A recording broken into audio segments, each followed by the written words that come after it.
Newankubadde empaka z'omwaka guno zibadde tezinnafuna kampuni ezitekamu nsimbi, FUFA erina essuubi nti ekiseera kyonna kampuni emu egenda kuzegattako.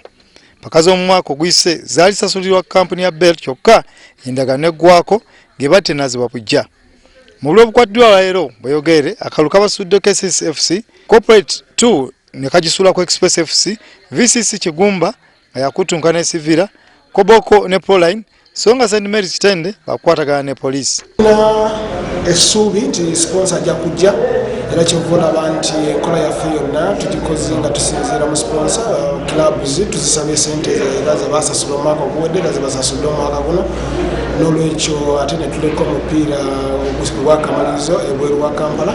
Akakiiko akategese era kalabudde nti agamu ku mateeka gafuga liigi y'ekibiina ky'abinywera gagenda kweyambisibwa mu mpaka z'omwaka guno naddala ekyabatendesi abali ku ddaala licenses kya. Tetusuubirayo muntu yenna okuba nti wajja ku mupiira gwa Uganda Cup ate aleeta kooki omulala ow'enjawulo ate ow'enjawulo ku oyo gwabeera naye mu Super League. N'olwekyo amateeka ga competition, amateeka gakwatagana ku basambi n'amateeka amalala gonna agakwata ku leagues zonna bwe basambira gajja kusigala nga gakola. Ttiimu ya Nkumba University yakugulawo ne Victoria University, URA erinda omuwanguzi wakati wa Azuri ne Akapisi, Vipers eggulawo ne Hoima Busia, so nga Lady Pepper yakwatagana ne Swana.